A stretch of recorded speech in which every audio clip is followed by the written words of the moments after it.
കർത്താവിൻ്റെ പരിശുദ്ധ നാമം വാഴ്ത്തപ്പെടുമാറാകട്ടെ. ഇന്നത്തെ പകൽ സമയം സഭായോഗമായി കർത്താവിനെ മഹത്വപ്പെടുത്തുവാൻ, ദൈവത്തിന് സ്തോത്രം ചെയ്യുവാൻ അവിടുന്ന് നമ്മെ കൂട്ടിവരുത്തിയതോർത്ത് നന്ദിയോടെ ഞാൻ കർത്താവിനെ മഹത്വപ്പെടുത്തുന്നു. വന്നുചേർന്ന എല്ലാ സഹോദരീ സഹോദരന്മാർക്കും യേശു കർത്താവിൻ്റെ നാമത്തിൽ സ്നേഹവന്ദനങ്ങൾ വീണ്ടും അറിയിക്കുന്നു.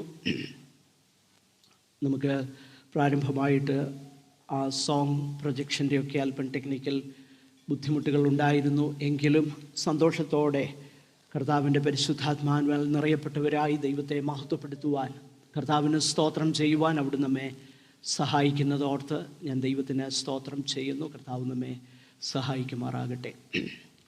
തുടർന്ന് അല്പസമയം കർത്താവിൻ്റെ തിരുവചനം നമുക്ക് ധ്യാനിക്കാം. മത്തായിയുടെ സുവിശേഷം 5-ാം അധ്യായം അതിൻ്റെ 21 മുതൽ 26 വരെയുള്ള വാക്യങ്ങൾ, 20 മുതൽ 26 വരെയുള്ള വാക്യങ്ങൾ ദയവായിട്ട് വായിക്കാം. നമുക്ക് അല്പം ചില കാര്യങ്ങൾ ഇന്ന് ആ തിരുവചന ഭാഗത്തു നിന്ന് ധ്യാനിപ്പാൻ കർത്താവിൻ്റെ കൃപയിൽ ആശ്രയിക്കുന്നു. നിങ്ങളുടെ നീതി ശാസ്ത്രിമാരുടെയും പരീശന്മാരുടെയും നീതിയെ കവിയുന്നില്ലെങ്കിൽ നിങ്ങൾ സ്വർഗരാജ്യത്തിൽ കടക്കയില്ല എന്ന് ഞാൻ നിങ്ങളോട് പറയുന്നു.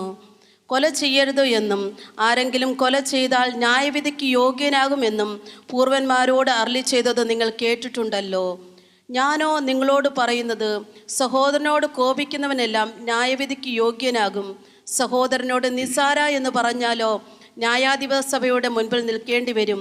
മൂഢ എന്ന് പറഞ്ഞാലോ അഗ്നി നരകത്തിന് യോഗ്യനാകും. ആകയാൽ നിന്റെ വഴിപാട് യാഗപീഠത്തിങ്കിൽ കൊണ്ടുവരുമ്പോൾ സഹോദരന് നിന്റെ നേരെ വല്ലതും ഉണ്ടെന്ന് അവിടെ വെച്ച് ഓർമ്മ വന്നാൽ നിന്റെ വഴിപാട് അവിടെ യാഗപീഠത്തിൻ്റെ മുൻപിൽ വെച്ചേച്ചു ഒന്നാമത് ചെന്ന് സഹോദരനോട് നിരന്നുകൊള്ളുക. പിന്നെ വന്ന് നിന്റെ വഴിപാട് കഴിക്കുക. നിന്റെ പ്രതിയോഗിയോട് കൂടെ വഴിയിലുള്ളപ്പോൾ തന്നെ വേഗത്തിൽ അവനോട് ഇണങ്ങിക്കൊള്ളുക. അല്ലാഞ്ഞാൽ പ്രതിയോഗി നിന്നെ ന്യായാധിപനും ന്യായാധിപൻ സേവകനും ഏൽപ്പിച്ചിട്ട് നീ തടവിലായി പോകും. ഒടുവിലത്തെ കാശുപോലും കൊടുത്തു തീരുവോളം നീ അവിടെ നിന്ന് പുറത്തു വരികയില്ല എന്ന് ഞാൻ സത്യമായിട്ട് നിന്നോട് പറയുന്നു. Praise the Lord. ഈ തിരുവചന ഭാഗത്തു നിന്നും ഇന്ന് കർത്താവ് നമ്മോട് സംസാരിപ്പാനുള്ളത് കേൾക്കുവാനുള്ള പ്രാർത്ഥനയോടും വിനയത്തോടും ദൈവസന്നിധാനത്തിൽ നമുക്ക് തുടരാം. നമ്മുടെ കർത്താവിൻ്റെ വാക്കുകൾ വളരെ പ്രാധാന്യമുള്ളതാണ്. അതിൻ്റെ കാരണം അതിൻ്റെ അവസാന അധ്യായം, അല്ലെങ്കിൽ ഗിരിപ്രഭാഷണത്തിൻ്റെ അവസാന അധ്യായം, 7-ാം അധ്യായത്തിൻ്റെ അവസാന വാക്കുകൾ നമ്മളിങ്ങനെയാണ് വായിക്കുന്നത്. ഈ വചനങ്ങളെ യേശു പറഞ്ഞു തീർന്നപ്പോൾ പുരുഷാരം അവൻ്റെ ഉപദേശത്തിൽ വിസ്മയിച്ചു. അവരുടെ ശാസ്ത്രിമാരെ പോലെയല്ല, അധികാരമുള്ളവനായിട്ടത്രേ അവൻ അവരോട് ഉപദേശിച്ചത്. കർത്താവിൻ്റെ അധികാരം യേശു കർത്താവിൻ്റെ വാക്കുകളിൽ കേട്ട കേൾവിക്കാർക്ക് അത് ഫീൽ ചെയ്യുവാൻ ഇടയായിത്തീർന്നു. അതിൻ്റെ കാരണം ശാസ്ത്രിമാരും പരീശന്മാരും ഉപദേശിക്കുന്നത് പോലെ അല്ല കർത്താവ് പറഞ്ഞത്. അധികാരമുള്ളവനായിട്ടത്രേ. എന്താണ് കർത്താവിൻ്റെ അധികാരം? നമ്മൾ 20-ാമത്തെ വാക്യം ശ്രദ്ധിച്ചു. വേഴ്സ് 20. നിങ്ങളുടെ നീതി ശാസ്ത്രിമാരുടെയും പരീശന്മാരുടെയും നീതിയെ കവിയുന്നില്ലെങ്കിൽ നിങ്ങൾ സ്വർഗരാജ്യത്തിൽ കടക്കയില്ല എന്ന് ഞാൻ നിങ്ങളോട് പറയുന്നു. അപ്പോൾ സ്വർഗരാജ്യത്തിൽ ആര് കടക്കും, കടക്കയില്ല എന്ന് അധികാരത്തോടെ പറയുന്ന ഒരു ഉപദേഷ്ടാവിനെ ഇന്ന് വരെ അവർ കേട്ടിട്ടില്ല. ഇന്നാര് കടക്കും, ഇന്നാര് കടക്കുകയില്ല. അതുമാത്രമല്ല, അനവധി കാര്യങ്ങൾ നമ്മൾ താഴോട്ട് വായിക്കുന്നുണ്ട്. പിന്നെ പറയുന്നു, എൻ്റെ ഈ വചനങ്ങളെ കേട്ട് ചെയ്യുന്നവൻ പാറമേൽ വീട് പണിത ബുദ്ധിയുള്ള മനുഷ്യനോട് സദൃശ്യനാകും. എൻ്റെ ഈ വചനങ്ങൾ നമ്മൾ ഇന്ന് ചിന്തിക്കുവാൻ പോകുന്ന ആ ഭാഗം ശ്രദ്ധിച്ചാൽ കർത്താവിൻ്റെ അധികാരം അവർ മനസ്സിലാക്കുന്ന അനവധി വാക്കുകൾ അതിനകത്തുണ്ട്. 20-ാമത്തെ വാക്യത്തിൽ പറഞ്ഞു സ്വർഗരാജ്യത്തിൽ കടക്കുകയില്ല. അപ്പോൾ ആര് കടക്കും എന്ന് കർത്താവിന് ഫസ്റ്റ് ഹാൻഡായിട്ട് പറയുവാൻ, അധികാരത്തോടെ പറയുവാൻ കഴിഞ്ഞു. അതുകൊണ്ട് അവരധികാരത്തിൽ വിസ്മയിച്ചു എന്ന് നമ്മൾ വായിക്കുന്നു. 21-ാമത്തെ വാക്യത്തിലേക്ക് വരുമ്പോൾ കൊല ചെയ്യരുത് എന്നും അതിൻ്റെ 22-ാം വാക്യം ഇങ്ങനെ, ഞാനോ നിങ്ങളോട് പറയുന്നത് എന്ന് വെച്ചാൽ, നിങ്ങൾ ശാസ്ത്രിമാരുടെയും പരീശന്മാരുടെയും എക്സ്പോസിഷൻ കേട്ടിട്ടുണ്ടല്ലോ. കാരണം അന്ന് വേദപുസ്തകത്തിൻ്റെ കോപ്പി, അന്ന് വേദപുസ്തകം എന്ന് പറയുന്നത് ഓൾഡ് ടെസ്റ്റ്മെൻറ്റ് സ്ക്രിപ്ചേഴ്സാണ്. അത് എല്ലാവരുടെ കയ്യിലും ഇല്ലായിരുന്നു. ചുരുക്കം ചിലരുടെ കയ്യിൽ മാത്രം, ശാസ്ത്രിമാരുടെയോ പരീശന്മാരുടെയോ അങ്ങനെ വചനം പഠിക്കുന്ന അങ്ങനെയുള്ളവരുടെയൊക്കെ കൈവശമേ ഈ ചുരുളുകൾ ഉണ്ടായിരുന്നുള്ളൂ. അപ്പോൾ ബാക്കിയുള്ള ജനമെല്ലാം അവർ പറയുന്നത് കേൾക്കുകയാണ് ചെയ്തത്. അവരെങ്ങനെ പറയുന്നോ അത് കേട്ടു. അതുകൊണ്ടാണ് പിന്നീട് പരീശന്മാരോട് കർത്താവ് പറയുമ്പോൾ, നിങ്ങൾ എങ്ങനെയാണ് മനസ്സിലാക്കുന്നത്, how do you read it, നിങ്ങൾ എങ്ങനെയാണ് വായിക്കുന്നതെന്ന് കർത്താവ് ചോദിക്കുന്നുണ്ട്. അപ്പോൾ വായന എന്ന വാക്കിൻ്റെ അർത്ഥവും രണ്ടാണ്. നിങ്ങളെങ്ങനെ മനസ്സിലാക്കുന്നു എന്നുള്ളത് തന്നെയാണ് അതിൻ്റെ രണ്ടാമത്തെ അർത്ഥം. എനിവേ, അപ്പോൾ അതുവരെ ജനം കേട്ടിരിക്കുന്നത് അരുളി ചെയ്യുക, ശബ്ദം മാത്രമേ കേട്ടിട്ടുള്ളൂ. എന്ന് കർത്താവ് പറയുക, ഞാനോ നിങ്ങളോട് പറയുന്നത്. അധികാരം. താഴോട്ട് നമ്മൾ വായിച്ചു നോക്കിക്കഴിഞ്ഞാൽ ഈ ഒരു ഫ്രേസ് കർത്താവ് ആവർത്തിച്ച് പറയുന്നു. 29-ാമത്തെ വാക്യത്തിൽ നമ്മളിങ്ങനെ 28-ാമത്തെ വാക്യത്തിൽ നമ്മളിങ്ങനെ കാണുന്നു, ഞാനോ നിങ്ങളോട് പറയുന്നത്. അതിൻ്റെ 32-ാമത്തെ വാക്യത്തിലേക്ക് വരുമ്പോൾ ഞാനോ നിങ്ങളോട് പറയുന്നത്. 33-ാം വാക്യത്തിലേക്ക് വരുമ്പോൾ 34-ാം വാക്യം ഞാനോ നിങ്ങളോട് പറയുന്നത്. 39-ാമത്തെ വാക്യം ഞാനോ നിങ്ങളോട് പറയുന്നത്. വേഴ്സ് 44 ഞാനോ നിങ്ങളോട് പറയുന്നത്.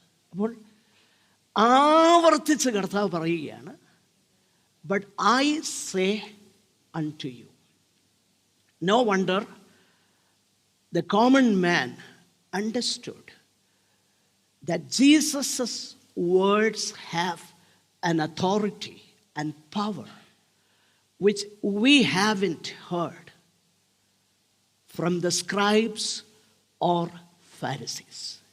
പരീശന്മാരുടെയും ശാസ്ത്രിമാരുടെയും വാക്കുകളിലില്ലാത്ത ഒരധികാരം ഞങ്ങൾ കാണുകയാണ്. അപ്പോൾ ഇവിടെ കർത്താവ് പറയുന്ന വാക്കുകൾ നമ്മൾ വളരെ ശ്രദ്ധയോടെ കേൾക്കണം. അത് വളരെ ശ്രദ്ധയോടെ കേൾക്കണം. കർത്താവ് എന്താ പറയുന്നത്? You will never enter the kingdom of heaven. എന്തുകൊണ്ട് നിങ്ങൾ സ്വർഗരാജ്യത്തിൽ പ്രവേശിക്കുകയില്ല? അതിൻ്റെ കാരണം നിങ്ങളുടെ നീതി പരീശന്മാരുടെയും ശാസ്ത്രിമാരുടെയും നീതിയെ കവിയുന്നില്ലെങ്കിൽ. So the words are very fundamental. He is speaking about salvation. രക്ഷയെക്കുറിച്ചാണ് കർത്താവ് ഇവിടെ പറയുന്നത്.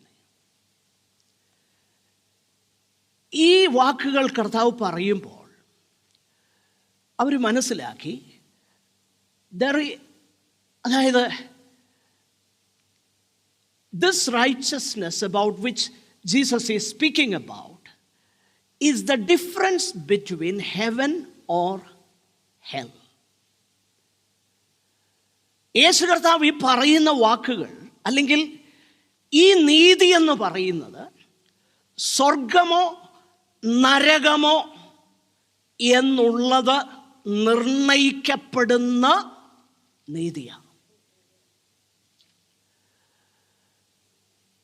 So in other words, Jesus is demanding not more righteous deeds by human effort, but more righteous hearts by divine grace. Okay? ഇവിടെ പരീശന്റെയും ന്യായശാസ്ത്രിയുടെയും നീതി, ആ നീതി എന്താ?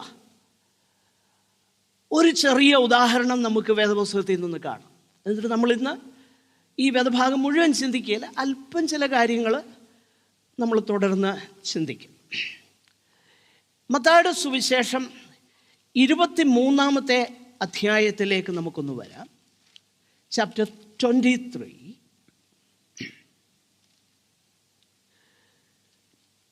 അവിടെ 23 അധ്യായം മുഴുവൻ നമ്മൾ ശ്രദ്ധിച്ചാൽ യേശു കർത്താവ് ഉപയോഗിക്കുന്ന വാക്കുകൾ വളരെ സ്റ്റിങ്ങിങ് വേർഡ്സാണ്, വളരെ ആഴത്തിൽ കുത്തുകൊള്ളുന്ന വാക്കുകളാണ്, വളരെ കഠിനമാകുന്ന വാക്കുകളാണ് കർത്താവ് ഉപയോഗിക്കുന്നത്. കർത്താവിനെ കുറിച്ച് പറയുന്നത്, നിങ്ങൾ ഒരുവനെ മതത്തിൽ ചേർക്കാൻ കടലും കരയും കടന്ന് നിങ്ങൾ പോകും. എന്നിട്ട് കർത്താവ് പറയുന്ന ഒരു വാക്ക് ഞാൻ ശ്രദ്ധിക്കുക, എന്നിട്ട് നിങ്ങളെക്കാളും ഇരട്ടി നരകയോഗ്യനാക്കി അവനെ തീർക്കുമെന്ന്. എന്തോ വാക്കുകളല്ലേ അതിലെ കർത്താവ് പറഞ്ഞേ. 15 വാക്യത്തിൽ നമ്മൾ വായിക്കുന്നത്, കപടഭക്തിക്കാരായ ശാസ്ത്രിമാരും പരീശന്മാരുമായുള്ളവരെ, നിങ്ങൾക്ക് ഹാ കഷ്ടം, നിങ്ങൾ ഒരുത്തനെ മതത്തിൽ ചേർക്കാൻ കടലും കരയും ചുറ്റി നടക്കുന്നു, ചേർന്ന ശേഷം അവനെ നിങ്ങളെക്കാൾ ഇരട്ടിച്ച നരകയോഗ്യനാക്കുന്നു. അത് വളരെ പ്രധാനപ്പെട്ട വാക്കുകളാണല്ലോ. എല്ലാവരും ശ്രദ്ധിക്കണേ, കാരണം this is about heaven or hell. എനിക്കറിയാം ഇതൊന്നൊരു ഉണർവ് പ്രസംഗമാണ്, പക്ഷെങ്കിൽ ഉണർവ് പ്രസംഗമായതുകൊണ്ട് തന്നെ ഹല്ലേലൂയായും സ്തോത്രവും ഒന്നും ഞാൻ പ്രതീക്ഷിക്കുന്നില്ല. ആ ഒറ്റ കാരണം കൊണ്ട് തന്നെ. കാരണം പാപത്തിൻ്റെ എല്ലാ അന്ധകാരവും ഹൃദയങ്ങളിൽ നിന്ന് നീങ്ങിപ്പോണം, അതാ വിഷയം. ദൈവത്തിൻ്റെ പരിശുദ്ധാത്മാവ് പ്രവർത്തിക്കുമ്പോൾ എന്താ സംഭവിക്കുന്നത്? ബേസിക്കായിട്ട് ഹൃദയത്തിൽ നിന്ന് അത് സംഭവിക്കാനായിട്ട് തുടങ്ങും. ഓക്കെ, അതുകൊണ്ട് ഈ വേദഭാഗം നമുക്ക് ശാന്തമായിട്ട് ചിന്തിക്കാം. ഞാൻ വളരെ പെട്ടെന്ന് പോകാനായിട്ട് ആഗ്രഹിക്കുന്നില്ല, നമ്മുടെ സമയപരിധിക്കുള്ളിൽ ഞാൻ നിർത്തിക്കോളാം. എങ്കിലും അല്പം ശാന്തമായിട്ട് ഈ കാര്യങ്ങൾ നമ്മൾ മനസ്സിലാക്കേണ്ടിയിരിക്കുന്നു. ഈ പരീശന്മാരുടെയും ശാസ്ത്രിമാരുടെയും നീതി എന്താണെന്ന് കർത്താവ് പറയുന്നുണ്ട്. 23 അധ്യായം 23 മുതലൊന്ന് വായിച്ചേ. കപടഭക്തിക്കാരായ ശാസ്ത്രിമാരും പരീശന്മാരുമായുള്ളവരെ, നിങ്ങൾക്ക് ഹാ കഷ്ടം, നിങ്ങൾ തുളസി, ചതക്കുപ്പ, ജീരകം ഇവയിൽ പതാരം കൊടുക്കുകയും ന്യായം, കരുണ, ഇതിലൊക്കെ 10 കൊടുക്കുന്ന എത്ര പേരുണ്ട്? നമ്മളാരുമില്ല. ഇതിലൊക്കെ നല്ല സാധാരണ ഇതിൽ 10 നമ്മൾ കൊടുക്കാറേ ഇല്ല. അല്ല, 10 എന്നുള്ളത് പഴയ നിയമത്തിൻ്റെ പ്രമാണം, അത് വേറെ വിഷയം. ദശാംശം എന്നൊരു ഉപദേശം, അയ്യോ ജോസഫ് എന്നെ നോക്കുന്നു, പക്ഷേ അത് പറഞ്ഞുകൊണ്ട് അല്പമെങ്കിലും ഫണ്ട് വരുന്നത്. ഇനി അതുകൂടെ കേട്ട് കഴിഞ്ഞാൽ പിന്നെ നമ്മുടെ അവസ്ഥയാണ്. പേടിക്കൊന്നും വേണ്ട. 10 ഒരു ഉപദേശമൊന്നും പുതിയ നിയമത്തിലില്ല കേട്ടോ.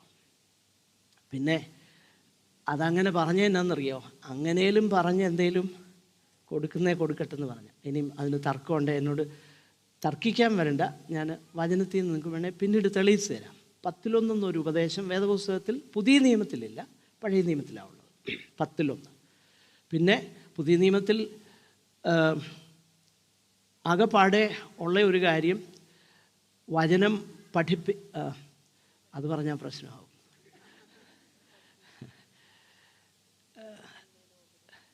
അതുകൊണ്ടാണ് ഉപദേശിച്ച് ഞങ്ങൾ ചൊവ്വാഴ്ച ബൈബിൾ ക്ലാസ്സിന് വരാത്തേ. ഇനിയും പിന്നെ ആൾ കുറേ.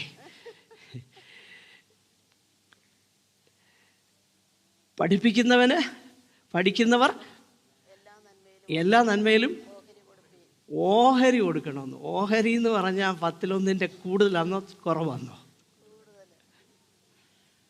അപ്പം ജഡ്ജ് ഫോർ യുവർ സെൽഫ്. ദയവ് ചെയ്ത് എനിക്ക് തരണ്ട, നല്ല ഗുഡ് കോസിന് വേണ്ടി നിങ്ങൾ കൊടുക്കണം. We have to give. കാരണം എനിക്കിവിടെ I am paid by the church, അത് നിങ്ങൾ കൊടുക്കുന്നില്ല. So there is no need for me. ഇതൊക്കെ ഞാൻ പറയുമ്പോൾ നിങ്ങളാരും ചിന്തിക്കില്ല അയാൾക്ക് ഒത്തിരി കാശുള്ളതുകൊണ്ടും അഹങ്കാരി, അതുകൊണ്ടല്ല ഞാൻ പറയുന്നത്. I don't want anybody's money. I don't want. I only want my people to go to heaven. That is only concern. അതേ ഉള്ള എൻ്റെ കൺസേൺ. അല്ല ഒരു കൺസേണും എനിക്കില്ല. ബാക്കി കൺസേൺ എന്തായാലും ഉണ്ടെങ്കിൽ God is there. It is God who called me, not any church. Okay. അപ്പോൾ യേശു കർത്താവ് ഇവിടെ എന്താ പറയുന്നത്? പരീശന്റെയും ന്യായശാസ്ത്രിമാരുടെയും നീതിയെ കവിയുന്നില്ലെങ്കിൽ നിങ്ങൾ സ്വർഗരാജ്യത്തിൽ കടക്കുകയില്ല. ഇനി അവരുടെ നീതി നമ്മൾ കാണുന്നത് എങ്ങനെയാണ്? അവര് ഇതിനെല്ലാം ദശാംശം കൊടുക്കും. എന്ന് പറഞ്ഞാൽ മിൻറ്റിന് വരെ, മിൻറ്റാണെന്നുണ്ടെങ്കിൽ ഇവിടെ ചുമ്മാതെ വളരും, അതിന് വരെ ദശാംശം കൊടുക്കുന്ന ആൾക്കാർ. പിന്നെ ന്യായം, കരുണ, വിശ്വസ്തത, ഇങ്ങനെ ന്യായപ്രമാണത്തിൽ ഘനമേറിയവ ത്യജിച്ചു കളയുകയും ചെയ്യുന്നു. അത് ചെയ്യുകയും അപ്പൊ ഇവിടുത്തെ പ്രശ്നം എന്താ? ഇവിടുത്തെ പ്രശ്നം എക്സ്റ്റേണലി ഇവർ കുറഞ്ഞ പാർട്ടികളല്ല.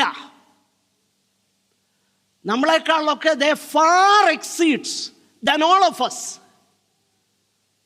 പക്ഷെ അവരുടെ പ്രശ്നം എന്താ?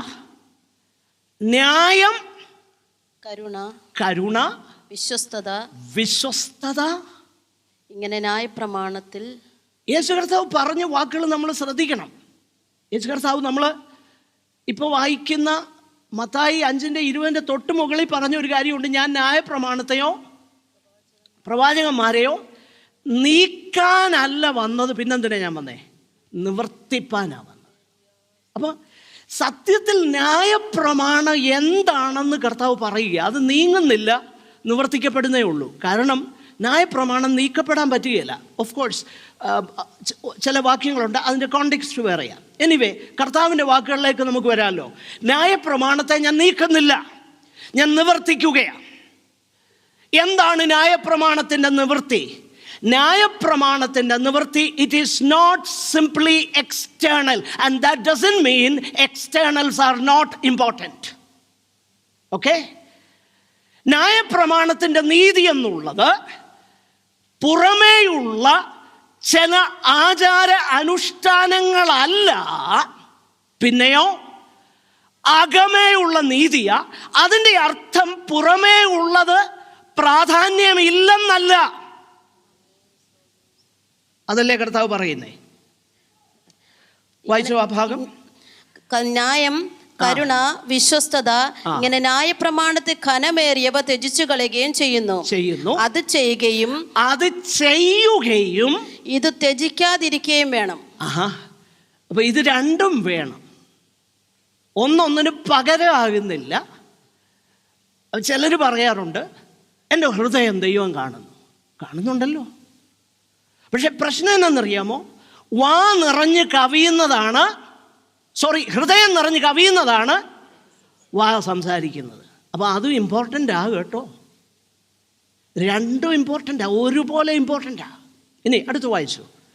കുരുടന്മാരായ വഴികാട്ടികളെ, നിങ്ങൾ കൊതുകിനെ അരിച്ചെടുക്കുകയും ഒട്ടകത്തെ വിഴുങ്ങിക്കളയുകയും ചെയ്യുന്നു. എന്തോരു നമ്മുടെ കർത്താവ് എന്തൊരു ഹ്യൂമറസ് ആയില്ലേ? അതൊന്ന് ചിന്തിച്ച് നോക്കിക്കേ.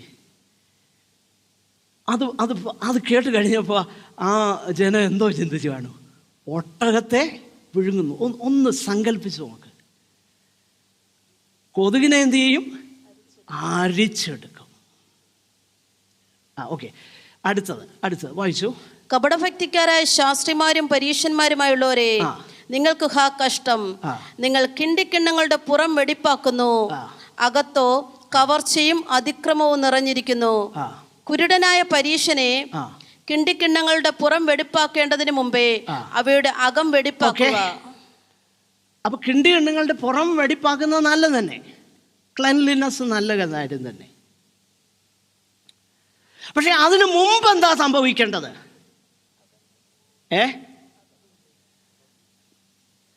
ഇന്ന് ഉച്ച കഴിഞ്ഞ് ചർച്ച് നമ്മൾ കൂടി വരുന്ന ബിൽഡിങ് ക്ലീൻ ചെയ്യും. ഇതല്ല ചർച്ച് കേട്ടോ, ഇത് കല്ലും മണ്ണും ഇരുമ്പും ഒക്കെയാ.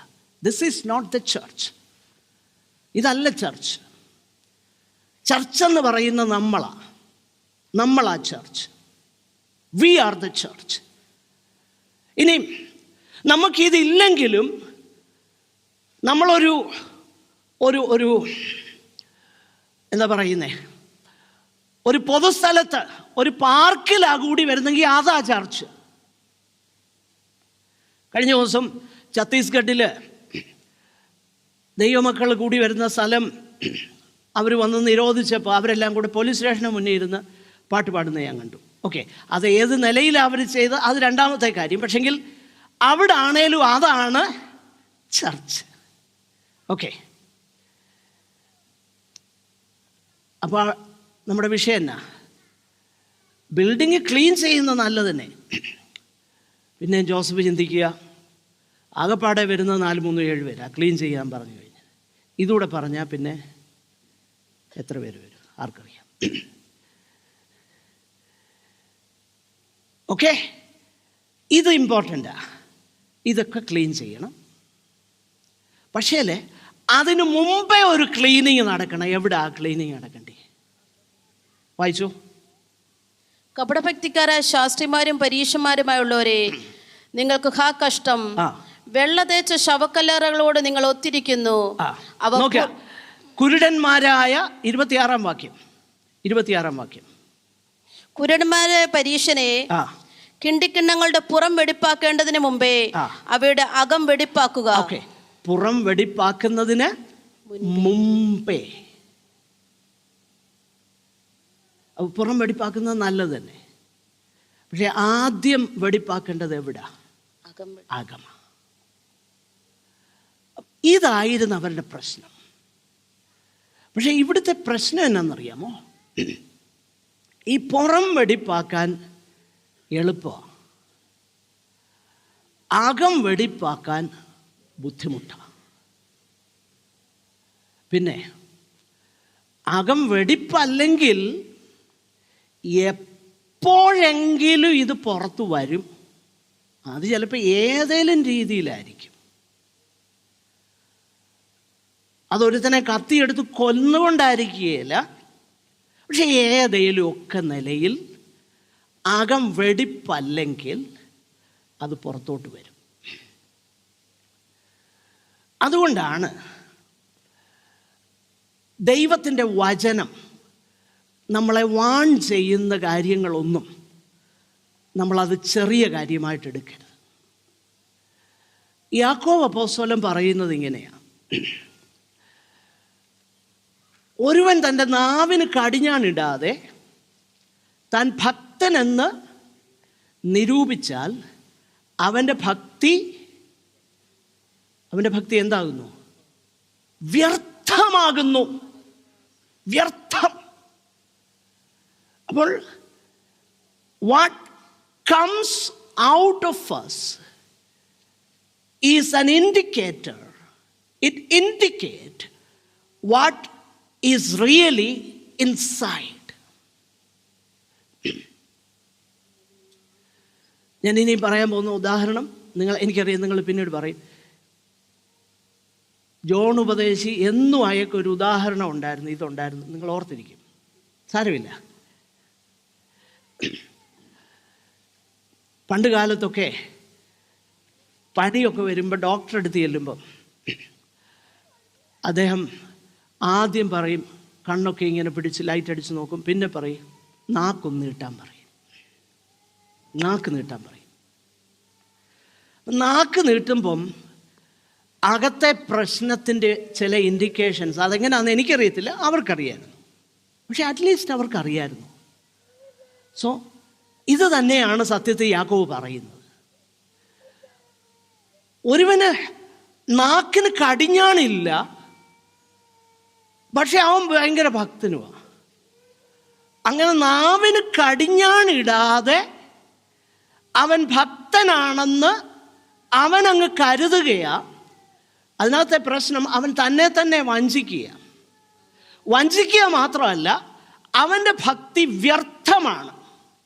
ആ വ്യർത്ഥമാണ് എന്ന വാക്ക് വളരെ ഇമ്പോർട്ടൻ്റാണ്. കാരണം വിഗ്രഹാരാധനയ്ക്ക് ഉപയോഗിച്ചേക്കുന്ന വാക്കാണ് ആ വാക്ക്. വ്യർത്ഥ ബുദ്ധികളായി എന്ന് പറഞ്ഞിരിക്കുന്നത് വിഗ്രഹാരാധനയെക്കുറിച്ചാണ് പറഞ്ഞേക്കുന്നത്.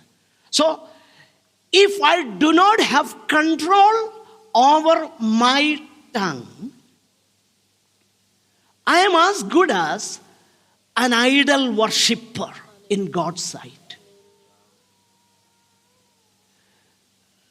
എൻ്റെ പ്രിയപ്പെട്ടവരെ, ഞാൻ പറഞ്ഞല്ലോ ഇത് ഉണർവ് പ്രസംഗം. ദൈവം അവിടുത്തെ കൃപയാൽ നമ്മുടെ അകം ശരിയാക്കാതെ യഥാർത്ഥത്തിലുള്ള ഉണർവൊന്നും സംഭവിക്കുകയില്ല. അതാണ് നമ്മൾ മനസ്സിലാക്കേണ്ടത്. അതുകൊണ്ട് ഈ കാര്യം എങ്ങനെയാണ് സംഭവിക്കുന്നത് നമ്മൾ മനസ്സിലാക്കണം. അപ്പോൾ പരീശൻ അതിന് 10 കൊടുക്കുന്നതുകൊണ്ട് നമ്മൾ അതിനകത്ത് 5 കൊടുത്തത് കൊണ്ട് അവൻ്റെ നീതിയെ നമ്മൾ കവിയുന്നില്ല.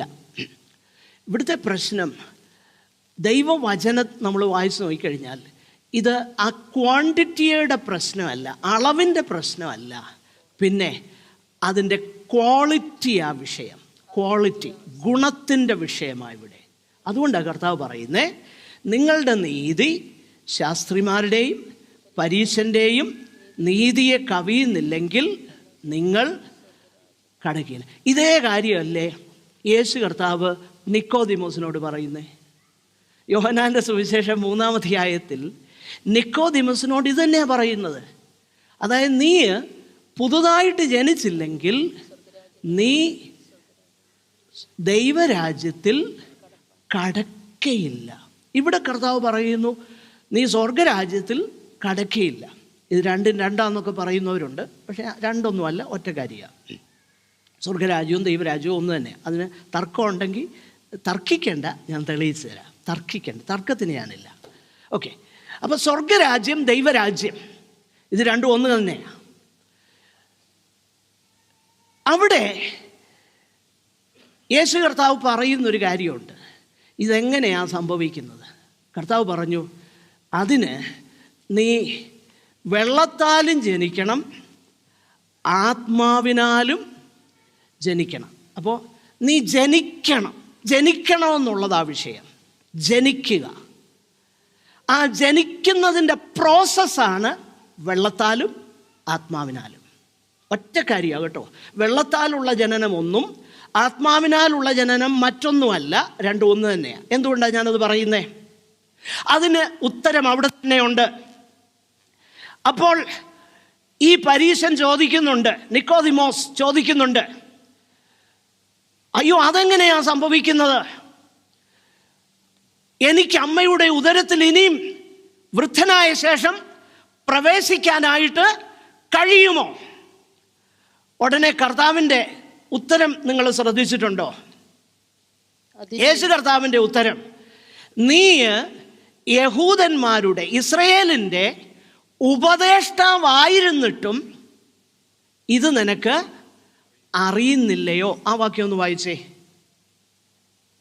പെട്ടെന്ന്. നീ ഇസ്രായേലിന്റെ യേശു അവനോട് ഉത്തരം പറഞ്ഞത്, നീ ഇസ്രായേലിന്റെ ഉപദേഷ്ടാവായിരുന്നിട്ടും ഇത് അറിയുന്നില്ലയോ? അപ്പോ അവൻ അറിയണമായിരുന്നു. അതല്ലേ അതിൻ്റെ അർത്ഥം? വെള്ളത്താൽ ജനിക്കുക എന്താണെന്നും അല്ലെ വെള്ളത്താലും ആത്മാവിനാലും ജനിക്കുക എന്ന് യേശു പറഞ്ഞപ്പോൾ ഇമ്മീഡിയറ്റ്ലി അവൻ മനസ്സിലാക്കേണ്ടിയിരുന്നു. അവൻ മനസ്സിലാക്കാത്തത് കൊണ്ട് കർത്താവിനെ എന്ത് ചെയ്യുക? അവനെ ശാസിക്കുക, അവനെ തർജ്ജനം ചെയ്യുക. എന്നാ പറയുന്നേ? ആഹാ കൊള്ളാമല്ലോ, നീ ഇത് പഠിപ്പിച്ചുകൊണ്ടിരുന്നിട്ട് നിനക്കിത് അറിയത്തില്ലയോ?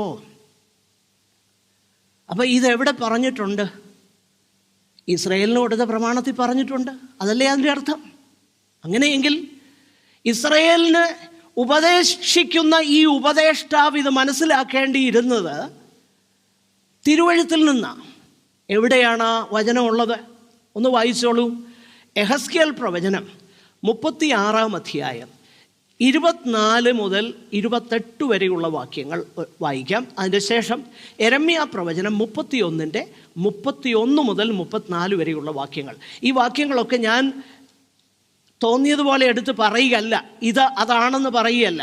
പിന്നെ എനിക്കതിനുള്ളതാകുന്ന ഫുട്ടിങ് എന്താ? ഒന്ന്, യേശു നിക്കോദെമോസിനോട് പറഞ്ഞ ഈ വാക്കുകൾ, നീ ഇസ്രായേലിൻ്റെ ഉപദേഷ്ടാവായിരുന്നിട്ടും ഇത് നീ ഗ്രഹിക്കുന്നില്ലയോ എന്ന് പറഞ്ഞാൽ, നീ ഉപദേശിക്കുന്ന തിരുവഴുത്തിൽ നിന്ന് നീ ഗ്രഹിക്കേണ്ടിയിരുന്നു, നിനക്ക് മനസ്സിലായില്ലല്ലോ. അതാ യേശു പറഞ്ഞു. 2, എബ്രായ ലേഖനം നിങ്ങളിപ്പോൾ വായിക്കേണ്ട, വീട്ടിൽ പോയി വായിച്ചോ. എബ്രായ ലേഖനം 8-ാമത്തെ അധ്യായം വായിച്ചു നോക്ക്. ഇത് തന്നെയാണ് അവിടെ പറയുന്നത്. ഇനി ഞാൻ ചെയ്യാൻ പോകുന്ന ഒരു പുതിയ ഉടമ്പടി, ആ പുതിയ ഉടമ്പടിയുടെ നിവൃത്തിയാണ് ഈ ഞാൻ ചെയ്യാൻ പോകുന്നത്. എന്താണ് ആ പുതിയ ഉടമ്പടിയിൽ ദൈവം ചെയ്യാൻ പോകുന്ന കാര്യം? വായിച്ചോളൂ.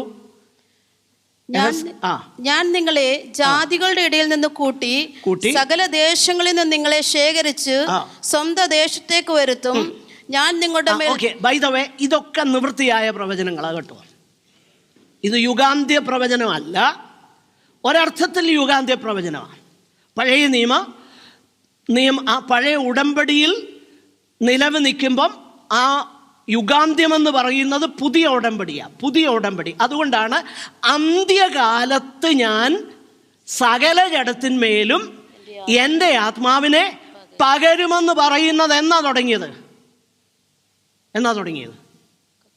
കമോൺ,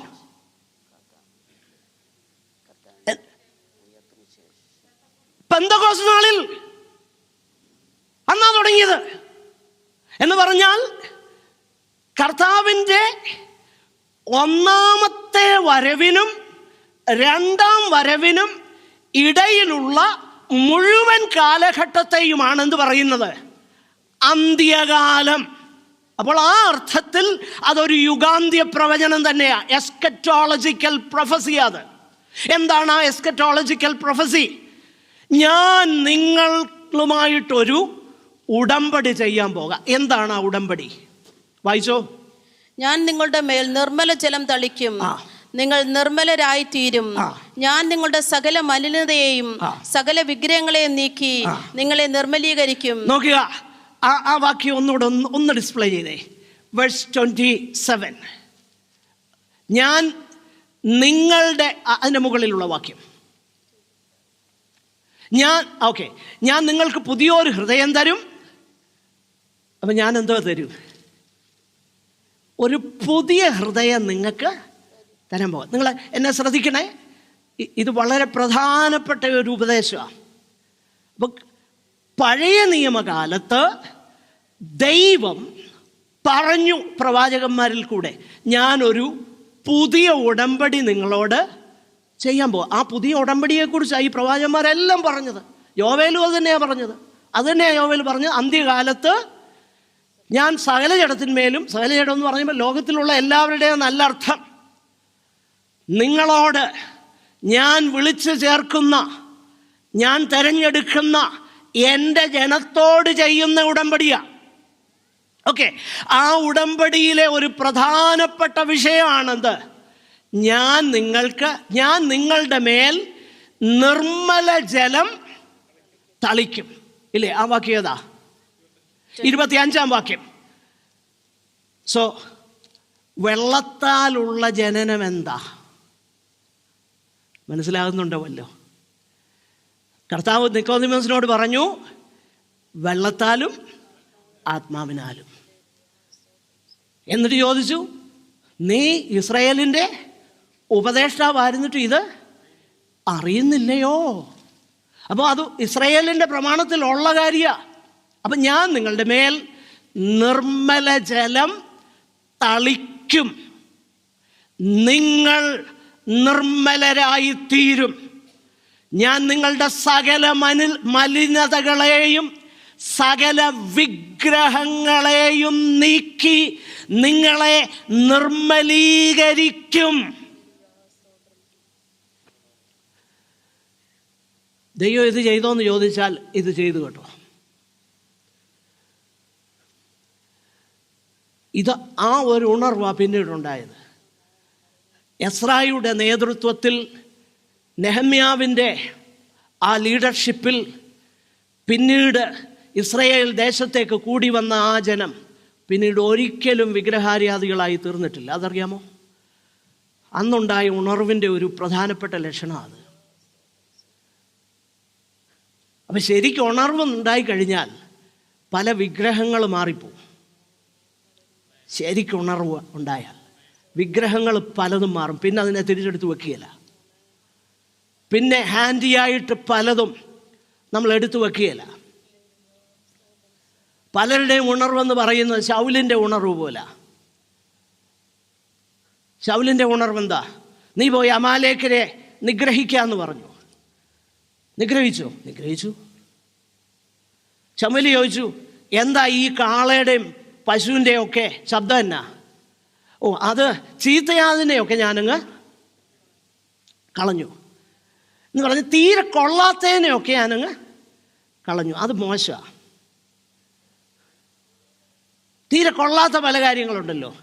ഇപ്പോൾ ഈ സഭായം കഴിഞ്ഞ് നമ്മളങ്ങോട്ട് ചെല്ലുമ്പോഴേ നിങ്ങളിൽ ആരെങ്കിലും ഡാൻനോങ് മാർക്കറ്റിൽ ഇങ്ങനെ കറങ്ങി നടക്കുന്നു പറഞ്ഞാൽ മോശമല്ലേ? മനസ്സിലായി? കറങ്ങി നടക്കുക എന്ന് പറഞ്ഞാൽ ആടി നടക്കുക, അത് മോശമല്ലേ? അതൊക്കെ ഞാനങ്ങ്, നമ്മളാരും അതൊന്നും ചെയ്യാറില്ല.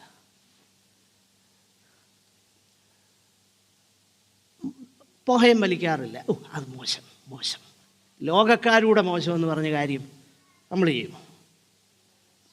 അങ്ങനെയും ചെയ്യുന്നവരുണ്ട്, അത് വേറെ വിഷയം.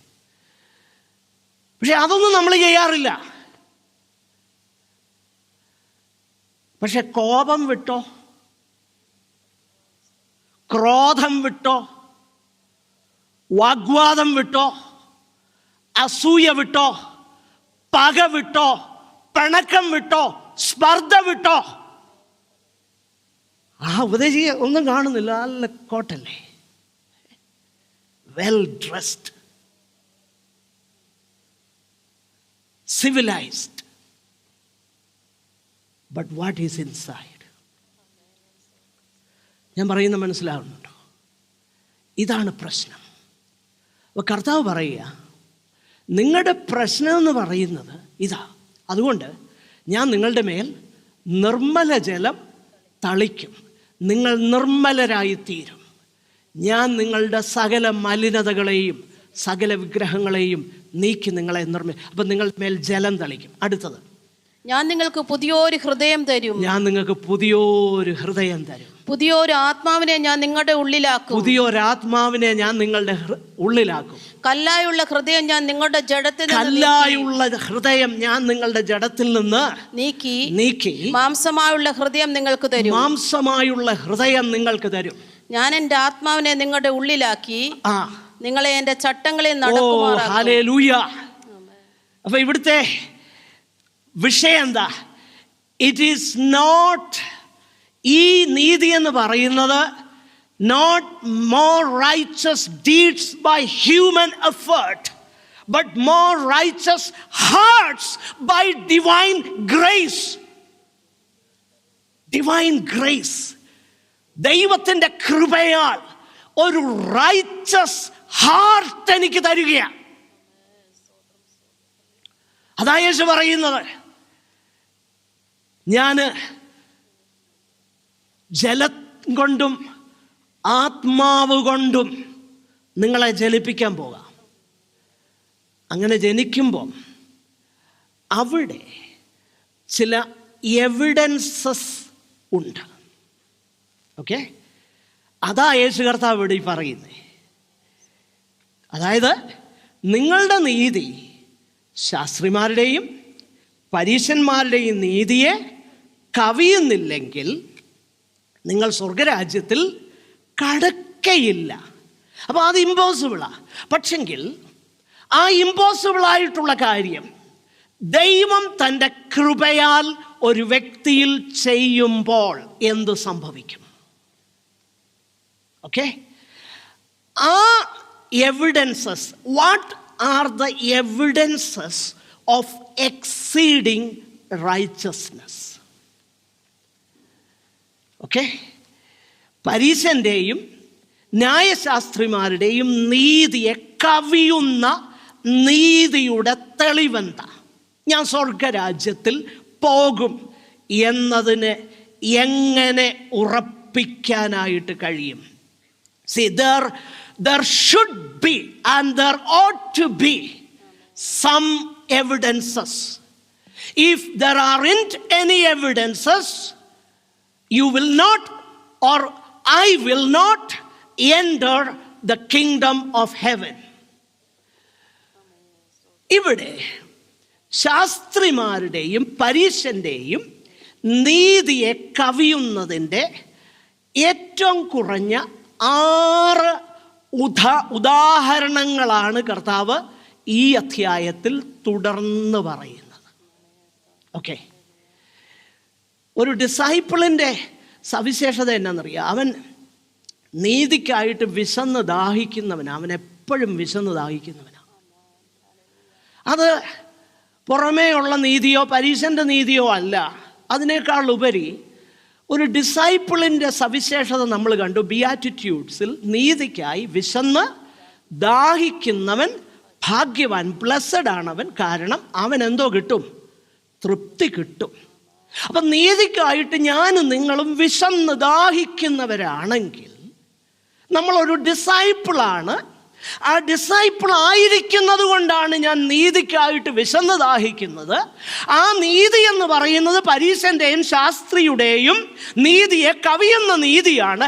കാരണം എനിക്കറിയാം എൻ്റെ ഹൃദയം വളരെ വിക്കടാ. നിങ്ങൾക്കാർക്കും അറിയില്ല, എനിക്കറിയാം എൻ്റെ ഹൃദയം വിക്കടാ. സോ ഞാനൊരു ഡിസൈപ്പിൾ ആകുമ്പോൾ, ഒരു പുതിയ ഹൃദയം എനിക്ക് തരുമ്പോൾ, ആ ഹൃദയത്തിൽ ഇൻബിൽറ്റായി എനിക്കൊരു കരച്ചിലുണ്ട്, എനിക്കൊരു ഏങ്ങലുണ്ട്. കർത്താവേ, അങ്ങയുടെ നീതി എനിക്ക് തരണമേ. എബനേസർ ക്രിസ്ത്യൻ അസംബ്ലിയിലെ സഹോദരങ്ങൾ എന്നെ കാണുമ്പം ഞാൻ അവരുടെ പാസ്റ്ററാ. പക്ഷെങ്കിൽ Lord, you know my heart.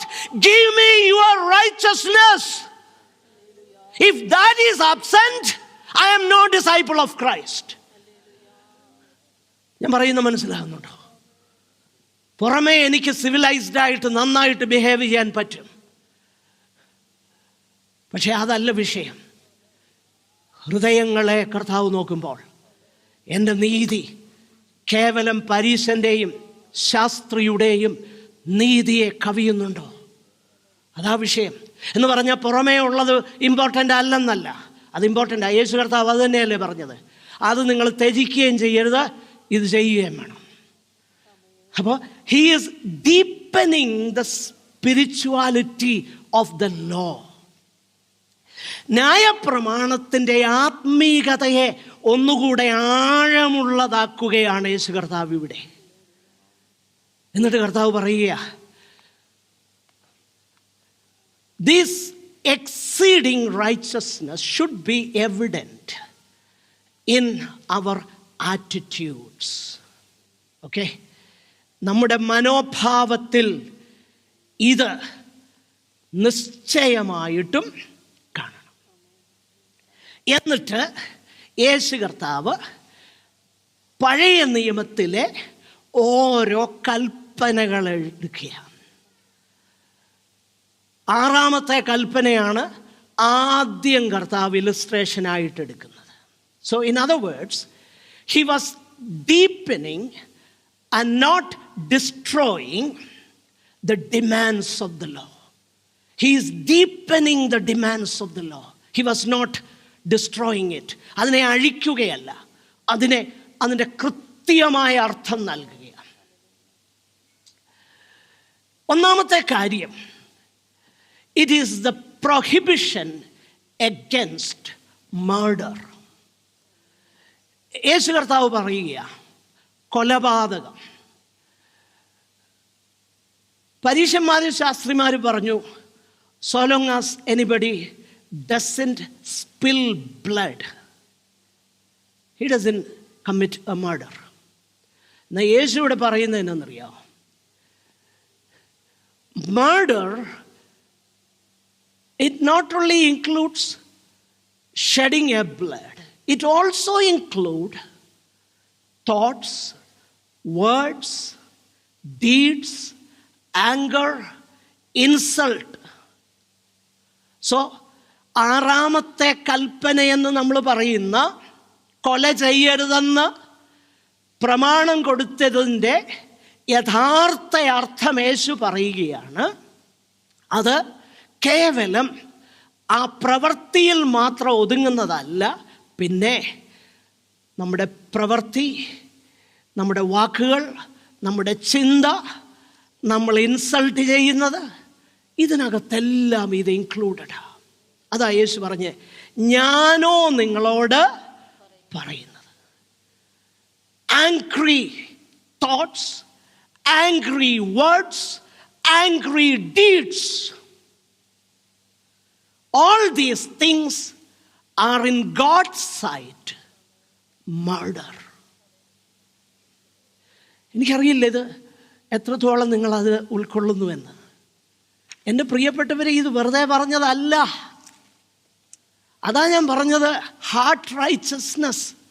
അതുകൊണ്ടാണ് ഒരു ശിഷ്യൻ്റെ അംബീഷനും അവൻ്റെ ആഗ്രഹവും അവൻ്റെ പ്രാർത്ഥനയും നീതിക്ക് വേണ്ടിയിട്ടാണ്.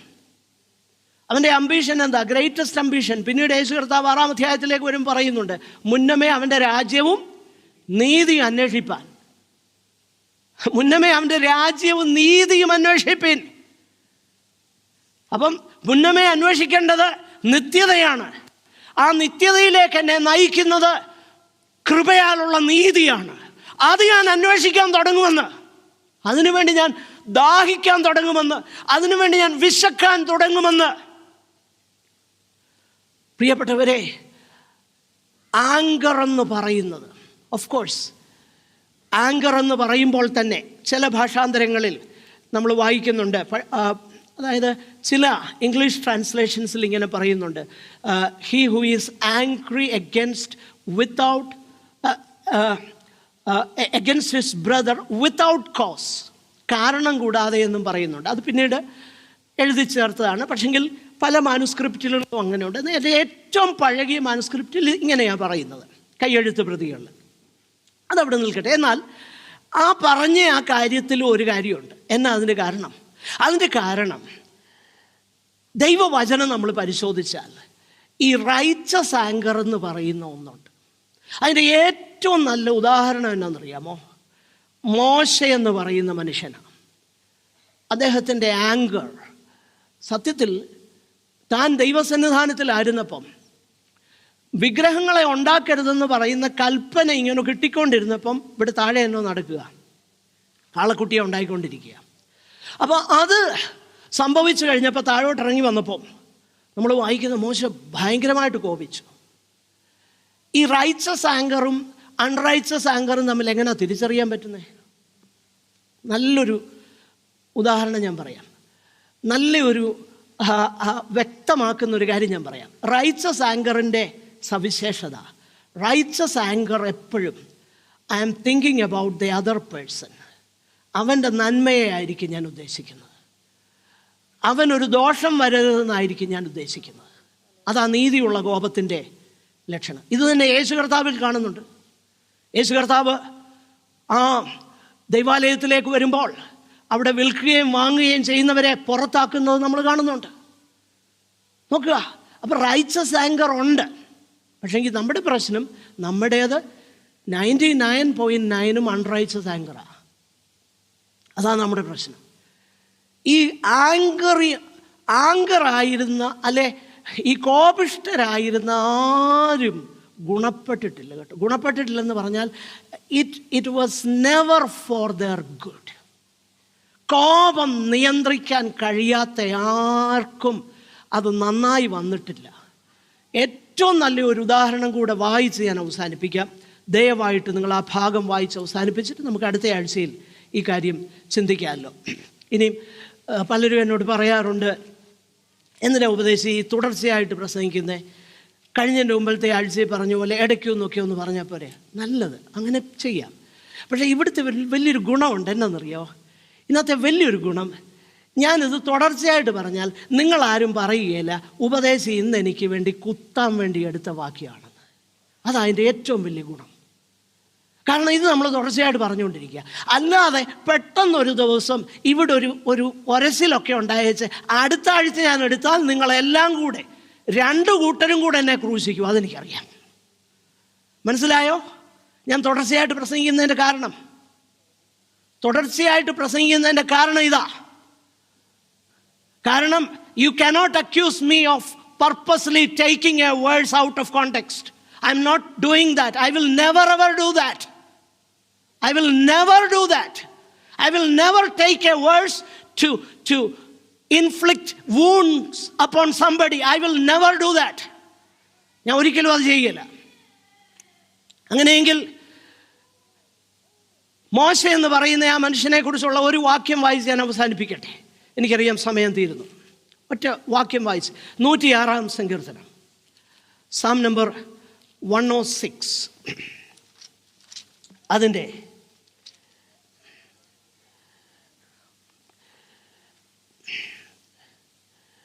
28, 29 വാക്യങ്ങളൊന്ന് വായിച്ച്. അനന്തരം അവർ ബാൽപെയോനോട് ചേർന്നു പ്രേതങ്ങൾക്കുള്ള ബലികളെ തിന്നു. ഇങ്ങനെ അവർ തങ്ങളുടെ ക്രിയകളാൽ അവനെ കോപിപ്പിച്ചു. പെട്ടെന്നൊരു ബാധ അവർക്ക് തട്ടി. പിന്നെ അതിന്റെ 32-ാമത്തെ വാക്യം, മെരീബ വെള്ളത്തിങ്കലും അവർ അവനെ കോപിപ്പിച്ചു അവരുടെ നിമിത്തം. അപ്പൊ നമ്മൾ ആ വേദഭാഗങ്ങൾ വായിച്ചു നോക്കിക്കഴിഞ്ഞാൽ തുടർച്ചയായിട്ട് ഇങ്ങനെ പ്രൊവോക്ക് ചെയ്തുകൊണ്ടിരിക്കുന്നൊരു ജനത്തിൻ്റെ ഇടയിലാണ് മോശ ജീവിച്ചത്. നമ്മൾ പലപ്പോഴും നമ്മുടെ ആങ്കറിനെ ന്യായീകരിക്കുന്നത് എന്നാണെന്നറിയോ? അവനത് പറഞ്ഞിട്ടല്ലേ, അവളത് പറഞ്ഞിട്ടല്ലേ, നമ്മളെ ബ്ലെയിം ചെയ്യാറില്ല. എൻ്റെ കുഴപ്പമായിരുന്നു എൻ്റെ കോപത്തിൻ്റെ കാരണമെന്ന് പറയുന്ന ഒരു സഹോദരന്മാരെയും സഹോദരിമാരെയും ഞാൻ കണ്ടിട്ടില്ല. പക്ഷേ ഇവിടെ വായിച്ചേ, ഇവരിങ്ങനെ പ്രൊവോക്ക് ചെയ്തുകൊണ്ടിരുന്നു. 32-ാം വാക്യം, മെരീബ വെള്ളത്തിങ്കലും അവർ അവനെ കോപിപ്പിച്ചു. മെരീബ വെള്ളത്തിങ്കലും അവർ അവനെ കോപിപ്പിച്ചു. വായിച്ചു. അവരുടെ നിമിത്തം മോശയ്ക്കും ദോഷം ഭവിച്ചു. കോപിപ്പിച്ചത് കൊണ്ട് ദൈവം മോശയുടെ കോപത്തെ അങ്ങ് വൈറ്റ് വാഷ് ചെയ്തില്ല. പിന്നെന്തോ പറ്റി? അവരുടെ നിമിത്തം മോശയ്ക്കും ദോഷം ഭവിച്ചു. മോശയ്ക്ക് ദോഷം ഭവിച്ചെന്ന്. കോപം ദോഷമായിട്ടേ വരത്തുള്ളൂ. കോപത്തെ കൺട്രോൾ ചെയ്യാൻ പറ്റാത്ത സഹോദരങ്ങളെ കേൾക്ക്, അത് ദോഷത്തിന് കാരണമേ ആകത്തുള്ളൂ. ഒരിക്കലും ഇന്നുവരെ അത് ഗുണത്തിന് കാരണമായി തീർന്നിട്ടില്ല, ഇനിയും ഗുണമാകത്തുമില്ല. അവരുടെ നിമിത്തം മോശയ്ക്കും എന്തോ പറ്റി? ദോഷം പറ്റിയെന്ന്. ആർക്കാ ദോഷം പറ്റിയത്? മോശ എന്ന് പറയുന്ന ആ പ്രവാചകന്, ആ വലിയ പ്രവാചകന്, ആ വലിയ ലീഡറിന്, ആ വലിയ പാസ്റ്റർക്ക് 6 ലക്ഷം എണ്ണപ്പെട്ട വിശ്വാസികളുണ്ടായിരുന്നു ആ സഭയിൽ. ഇതൊക്കെ ഉണ്ടോ പുസ്തകത്തിൽ? ഉണ്ടല്ലോ. മരുഭൂമിയിലെ സഭയെന്ന് വേദപുസ്തകത്തിലുണ്ട്. അപ്പൊ ആ സഭയുടെ പാസ്റ്റർ, പിന്നെ വേറെ ജനങ്ങൾ വേറെ. എന്നോ വലിയ കോൺഗ്രിഗേഷനായിരുന്നറിയോ? മെഗാ ചർച്ചിൻ്റെ പാസ്റ്റർ. പക്ഷേ മെഗാ ചർച്ചിൻ്റെ പാസ്റ്റർക്ക് എന്നാ പറ്റി? മെഗാ ചർച്ച് എന്ന് പറയുന്ന ഒന്നില്ല കേട്ടോ, ഞാനത് അങ്ങനെ അങ്ങ് പറഞ്ഞതാ. ഓക്കെ, ആ പാസ്റ്റർക്ക് എന്നാ പറ്റി? ദോഷം പറ്റിയെന്ന്. എപ്പോഴാ ദോഷം പറ്റിയെന്ന് അറിയാമോ? സംഖ്യാപുസ്തകം അതിൻ്റെ 20-ാം അധ്യായം. സംഖ്യാപുസ്തകം 20-ാം അധ്യായം അതിൻ്റെ 9 മുതൽ വായിച്ചേ.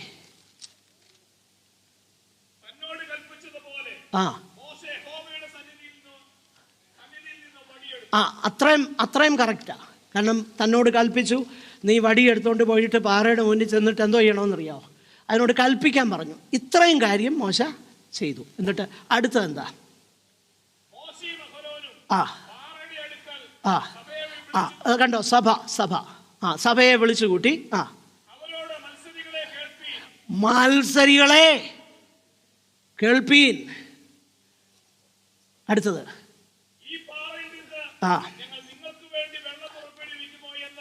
പറഞ്ഞു.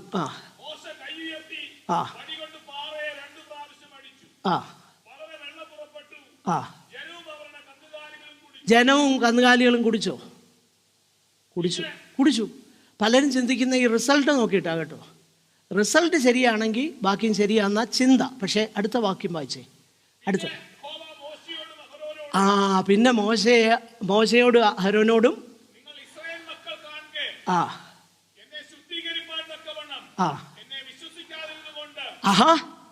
നമ്മളാന്ന് എന്നോ പറഞ്ഞു, എന്നോ വിശ്വാസമല്ലേ.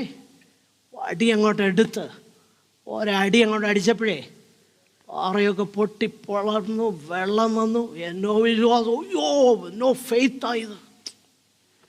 കർത്താവ് എന്നാ പറഞ്ഞേ, നിങ്ങൾ എന്നെ വിശ്വസിച്ചില്ല. മനുഷ്യൻ കാണുന്നത് പോലെ അല്ല ദൈവം കാണുന്നത്. മനുഷ്യൻ നമ്മൾ ചെയ്യുന്ന പല പ്രവൃത്തികളും കണ്ടു വെച്ചു, അയ്യോ എത്ര നല്ല പ്രവൃത്തികളല്ലേ. ദൈവം അങ്ങനെ അല്ല കാണുന്നത്. നിങ്ങൾ എന്നെ വിശ്വസിക്കായകൊണ്ട് ഞാൻ കൊണ്ടുപോകുമെന്ന് പറഞ്ഞ ദേശത്തോട്ട് നിങ്ങളെന്ത് ചെയ്യല്ല, നിങ്ങൾ പോവുകയല്ല. പിന്നെ വീണ് കിടന്ന് കരഞ്ഞിട്ട് പോലും പറഞ്ഞു, ഈ നിർത്തിക്കോ, ഇനി എന്നോട് ഈ കാര്യത്തെക്കുറിച്ച് മേലെ മിണ്ടിപ്പോവില്ലെന്ന് കർത്താവ് പറഞ്ഞു. പിന്നെ മോശ ചോദിച്ചില്ല. Anger will do us such a harm.